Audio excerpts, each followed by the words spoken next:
Yes, everybody, welcome back to TarHeelIllustrated.com, or, of course, if you are watching on our rapidly growing YouTube channel, I'm THI staff writer Jacob Turner, and joining me for New Orleans, Louisiana, in the Caesars Superdome, once again, our very own publisher, Andrew Jones. And AJ here to look ahead to North Carolina's national championship game matchup with number 1 seed Kansas on Monday night in New Orleans, 9:20 p.m. tip-off. That game, once again, will be on TBS. Before we go into that, though, I want to give a shout out, not doing a podcast, but give a shout out to Tar Heel Illustrated on this one. For $8.33 a month, just $8.33 a month, you can sign up for a premium membership at TarHeelIllustrated.com. Link to get involved in that is in the description below. You get access to a ton of premium content. For instance, AJ's columns, David's film reviews. If you want to see stuff like that, our premium message boards, which have a ton of insight and other things like that. Little tidbits that go in there. Recruiting's involved is massive on the boards as well. So much recruiting stuff. If you want stuff like 97, that, you got to be signed up. 97, I'm diving in. I'm already interrupting you, so I've got my one out of the way. Podcast, it's all right, man. You know better than I do. See, now you can go long-winded. I have to sit here quiet. So 97% of our recruiting coverage is premium. Yeah, so it is. And you know that better than I do. And if you wanted the lowdown on Gigi Jackson here in the next couple of days, you got to – I mean, we have to function. So wink, right? Well, I mean, McDonald's doesn't give away free burgers just because they feel like it, because people think, oh, that'd be nice. And guys, you can't even get a Happy Meal at McDonald's for $8.33 a month anymore, probably. I mean, let's be honest with ourselves. They still have Happy Meals? I didn't know they had. I think so. I had a girlfriend a long time ago that would only eat Happy Meals. I thought it was just really weird. Let's do this. Like this video if McDonald's still has Happy Meals. Let's see how many likes we can get on here. We'll know real quick. and just to record, she's a former girlfriend. My wife, yeah. I don't know. Yeah, make sure you add that. Who knows? Make sure you throw that one in it right there, AJ. Why are we talking right there as well?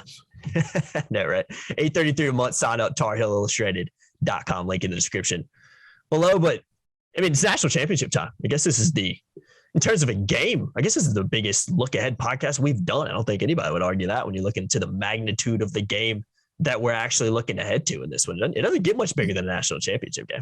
You mean the Brown one wasn't big enough for you? Yeah, I guess so. Yeah, I guess the App State game, shout out my alma mater, the App State game earlier. I guess not quite as big as that one. But, in all seriousness, doesn't get any bigger than this game. Right here, Carolina playing Kansas. Kansas sitting at 33-6 overall. Looking real quickly back at how they got here. I'm going to talk real quickly about their run. Beat Texas Southern, Creighton, Providence, Miami, and obviously Villanova in the Final Four. I'm sure a lot of Carolina fans probably tune into that game. So, AJ, before we dive into more specifics about Kansas, what Carolina has to do to win, what are your thoughts just about Carolina, Kansas, two of the most historic programs in college basketball, playing in a national championship game, 24 hours after one of the greatest college basketball games probably ever? I mean, it's a pretty cool spectacle in what we've been able to cover over the last 48 hours. Yeah, I think 3 out of Carolina. Think about if Carolina's last 5 games, including tonight, defending national champion, was also a 1 seed, 85 miles from their campus. UCLA, a club that a lot of people thought at the beginning of the year would win the national title, and some people predict them as being like one of those 1 or 2 seeds that could win it. Mm-hmm. And then maybe the most heralded and celebrated Cinderella in the history of the tournament. And then the Duke game and all the bells and whistles accompanied with that. And now here they are with Kansas. And these two programs are intertwined in so many ways. Historically, you throw Kentucky in there. And I think when you talk about over the course of time, the Kansas, Kentucky, Carolina are it. They're the 3. And, Duke is there right now as far as the fabled 4 because of what the program's been able to accomplish, not just under Krzyzewski. They were in a national title game a few years before he got there, and Vic Bubas had great teams and that kind of thing. But I'm talking like the founder of the damn sport, James Naismith. Okay. Yeah. Dean Smith was 3rd generation founder of the sport, inventor of the sport.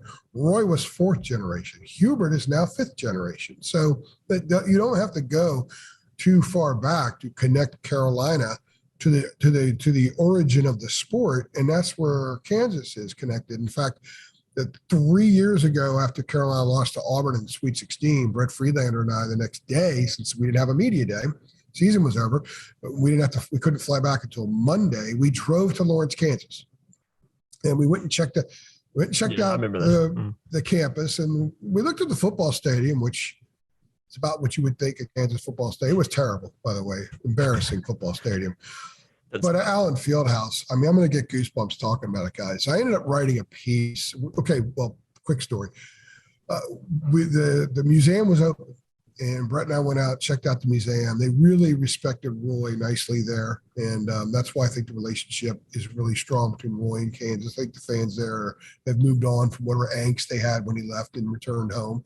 Part of it's because Bill Self gave them a title in 2008 and clobbered Carolina in that Final Four and part of that process. But the Hall of Fame there is amazing.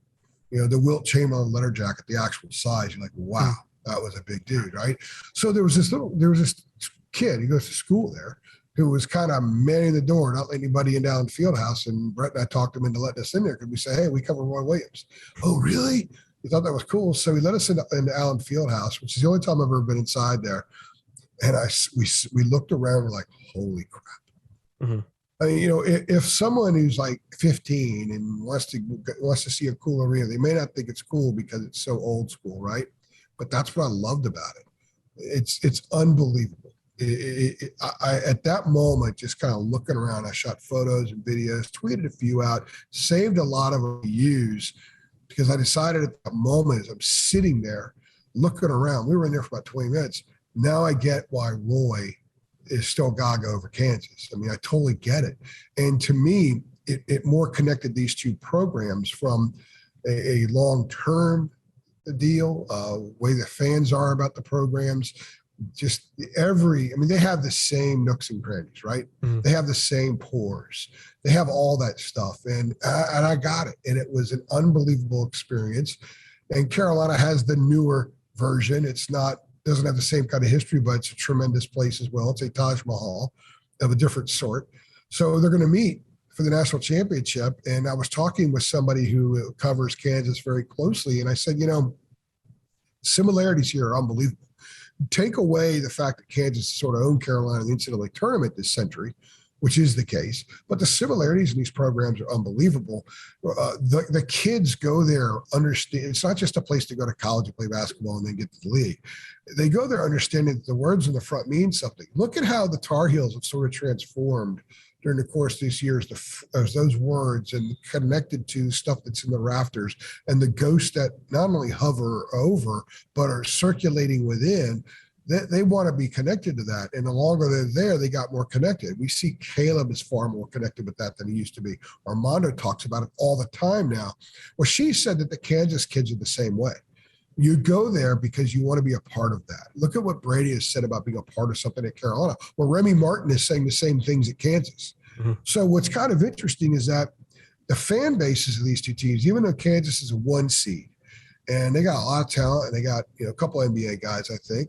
Carolina's got a couple of NBA guys as well. But the fan bases of both these teams never looked on paper back in the fall and said, yeah, this is a national title team. But here they are meeting in the championship, and part of it is because both clubs have learned to play for the front of the jersey. Hubert was selling that a year ago in his introductory press conference. I want the guys to play for the front instead of the back. People are like, come on, dude, it's 2021. That's not going to happen. That's why these programs get those guys. They stay so good all the time because the kids know that when you go there, that's part of the deal. Maybe when you go to X Tech University or X State University, it's not so much like that. But when you go to these places, it is, and you're expected to get to this point. So they have a different mindset of a dude that signs with a UNC and a Kansas that can handle some of these March moments a little bit better than maybe some others do. So it's no coincidence that two schools like this here, but certainly one of them is almost always in these positions. And to have it be these two with their recent history, Carolina fans are going to be ginned up, man. No doubt about that. Oh, no, but I think the matchup is interesting because there's a lot of parts on both teams that can go off at any time. They're clubs that can beat you in a variety of ways. And they're also clubs that have guys that sometimes they don't know if they're going to have a terrible night or not, that they rely on. So they're two teams that have learned to adjust quickly and throughout the process of games. And the irony is one has a Hall of Fame coach Bill Self, the Hall of Fame coach. He's won national title, probably get another one. Maybe he gets one Monday night. And the other one has a guy in his first year, but when you listen to him, he sounds like he talks about his philosophy and theories of running a program like he's been doing it for 30 years. He gets it. He's so it's in his totally. DNA. I mean, it's so evidently obvious how Carolina just runs through his blood for a number of different reasons, besides the fact that he played there and is obviously the coach now. I want to dive into Kansas a little bit more and kind of what you were hitting on in the matchup, because I do think it is an interesting matchup, and I'm going to run through some interesting kind of tidbits that I was able to dig up on Kansas that I think is something to kind of keep in mind and look at it when you're looking ahead to this matchup on Monday night. So an interesting stat that I found is Kansas is actually 22-0 when teams this season have got 30 rebounds or fewer against them, 1-3 when allowing 37 or more. As a reference point, UNC averaging about 41 on the season. So this is a team that, has that ability. You saw it against Duke in the Final Four to attack those boards and grab a ton of rebounds. And Rondo Bacon had 21 himself. So I think that's something to keep in mind, because when Kansas has allowed teams to get a lot of rebounds on them, 1-3, they've struggled. Under 30, they've won all those games. Another thing to keep in mind, Kansas allowed double-digit threes just twice this season, which is very interesting as well. I believe that still came in a win over West Virginia, so they still won the game. But UNC's averaging 8.5 on the year, actually averaging 10 threes per game in the tournament. So it's a team that is proven it can hit threes at the biggest stage. Double-digit threes, something that something that Kansas doesn't usually allow in terms of how they play defense, and even some ways how they get out in transition with what they like to do as well. So I think those are two interesting things to look at. Diving into just individual players, you got Ochai Agbaji. I'm glad I didn't butcher that name. 18.9 points he's averaging on the year, averaging 14 in the tournament. And another guy to keep in mind, you mentioned David McCormack, and he's not been, like you said, maybe hit the heights he has expected to. Over the last two games, averaging 20 points and 6.5 rebounds after having a pretty quiet, I believe he was in single digits in Kansas's first 3 games of the tournament. So he stepped up. And I know Villanova is a smaller team as well. He had 25 against him, was absolutely fantastic. And I'm going to throw this last one in here before I kick it back to you.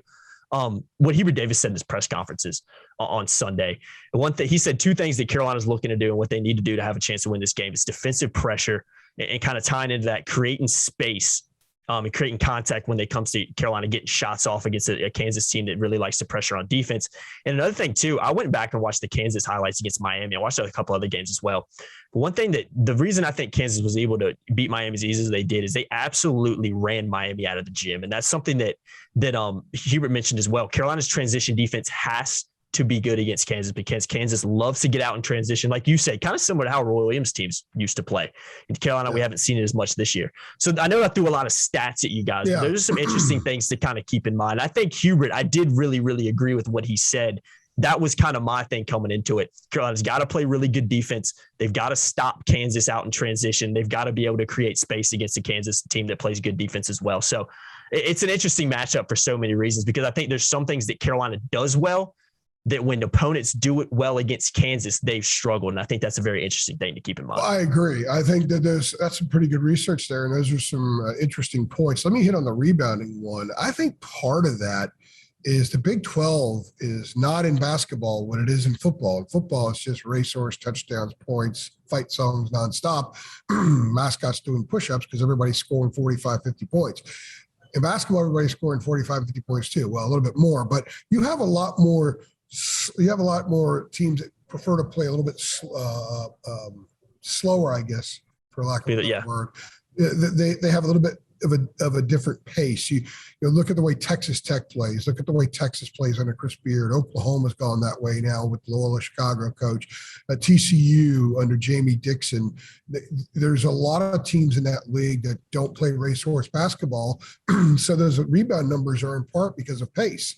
A slower pace, fewer shots, fewer misses, fewer rebounds. When they have played some teams that wanted to pick it up, like Miami did in the first half when they were actually playing pretty well against Kansas, or like what Kentucky did in Fog Allen Fieldhouse when they went there and blitzed them, then perhaps the high volume shooting games is what catches up to them. It doesn't make sense when you think of Kansas's strengths.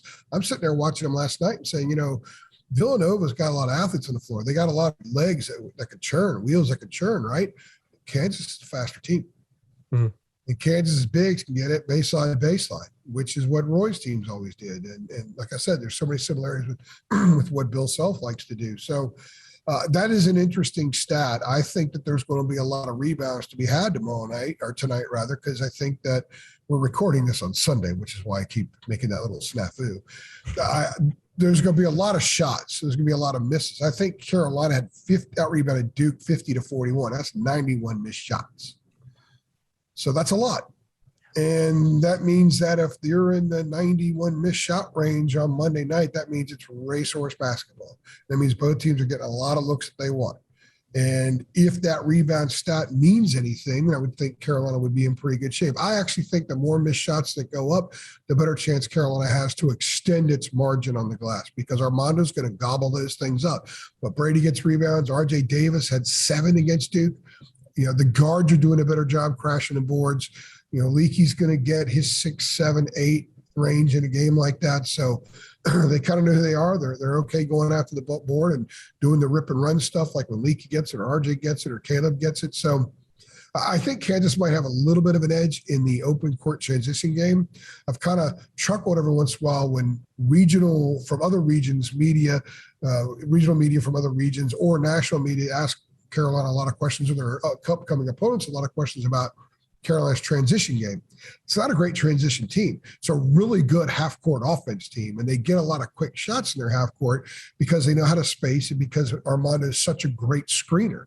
Brady's become a better screener, and the guys are using the screens well. A great screen is only as good as the guy with the ball who uses that screen, right? Yeah. And they've become far more efficient at those things. So they're getting quicker shots, good shots, and they have the full green light to take those shots. Even Leakey was hoisting those things up there on Saturday. So that's a part of it. The other stuff, though, I really like the Baycott-McCormick battle. And what's interesting is I got a lot more information on McCormick. A lot of our readers on our site or our listeners, viewers, whatever it is right here, will remember how Carolina recruited David McCormick some. And when I watched him against Villanova on Saturday, I'm thinking, man, this guy's a beast. Armando's going to have his hands full. So I'm talking to the Kansas media. I go look at the stats, and I'm like, he's at 10.5. Yeah, he hasn't played 22 minutes a game, 6.5 rebounds, whatever it is. They said he's just been all over the place. So that means Monday night he could get in early foul trouble, kind of do what Mark Williams did, have a couple of spectacular flashes, but that's about it. Armando completely neutralized Williams. I think he held him to like 4 rebounds as well, and all 4 of his baskets were dunks. So we got nothing outside of dunks. One was a putback. And if Armando can neutralize McCormick and force them to maybe go to a different look, I think that they might be a little bit easier to defend for Carolina. They're not going to be easy to defend, but I say easier. And they're going to have to be very aware of a lot of different guys. But I believe it begins with McCormick and Armando. That's a battle Armando needs to win. It's a battle Armando should win. Then you look at some of the other ones. You mentioned maybe during the podcast or before we started recording about the guard play. And Carolina's guards, who's got better guards, man? Who have we seen in the tournament that's better guards the way those guys are playing? I think it was actually Dina who shouted that out. So shout out to Dina. Dina said that. We were talking beforehand. Yeah. Because Dina hooks up on these Zooms here. But RJ kept them afloat Saturday night, and Caleb took them home. Yeah. And that's pretty impressive stuff. There's just one of them is going to be playing well in a given half. It's the way it is. And I don't think that Carolina fans should worry that neither is going to play well Monday night, because I just don't think that's going to be the case now. It's possible, but I think it's rather remote. I think the key Monday night is you're going to get something like that from the guards. Armando's going to win his battle, and then it comes back to Brady Manick. Yeah. He's always the he's 13-0 run. The 13-0 run Saturday night, Caleb had 10 of the points, but Brady had a 3 in there. It changed how Duke defended. Go back to late UCLA. Brady's struggling, and Caleb's the only one scoring, right? Then Hubert pulls him out. Because Brady rips off the headband and he's hurling cuss words and stuff like that. Hubert sits him down, tells him a little joke. It resets the mind for a quick second. It's like a reboot, right? Oh, my phone's acted up. You just reboot real quickly, and it's back to normal, right? Kind of did a reboot with Brady. Went out there, 57 seconds later, hit a 3. And it calmed everyone down, so they knew, okay, we don't have to rely solely on Caleb to take us home tonight. If we need to, Brady can get some looks and get some hits because he got one, and he tends to score a lot of those in bunches. So his 3 early in the second half, he had another one about 6 minutes later. He's the other guy. Like, if one of the guards has to be playing well, then one of them will. Armando's going to win his battles. He may not dominate his battles, but he's going to win. I do think 21 rebounds against the combination of Theo John and Mark Williams is domination. Yeah. But the guy that makes them different, the guy that makes them a champion. And I'm not saying he's their best player or most important player. The other things have to be happening first. Brady, if the other guys are struggling, Brady alone is not going to lead him to a title. Mm-hmm. We've seen that Caleb could almost do that against the UCLA and for a long stretch Saturday night against Duke. But if they're getting Armando doing his thing and one of those two guards rising up and doing their thing, if Brady accompanies that, becomes the third dude that's hard to guard, knocking down shots, they're going to win Monday night. Yeah. That's a winning formula. And that is a national championship formula. And scrap the 8 seed talk and all that kind of junk, because this is not an 8 seed. That's based on what they did November, December, and early mid-January. But if you were to start gauging them on February or on January 24th and on, this would be a 1 seed. Yeah. Oh, no doubt about it. No doubt about it at all. Yeah, it's going to be a fascinating matchup, AJ. I can't wait to watch it. I'm going to throw one last thing out before we wrap this one up. Kansas and North Carolina both averaging 78 points per game. So there's so many ways that this team's kind of similar, and there's so many ways that this team's kind of different as well. One area of concern Carolina fans should think about here, though, is that Duke had really not been a very good three-point shooting team the last month of the season. Not good at all in all 3 games against Carolina. St. Peter's a terrible perimeter shooting team. So Carolina hasn't really been stressed with the perimeter stuff. Even UCLA, not a great three-point shooting team.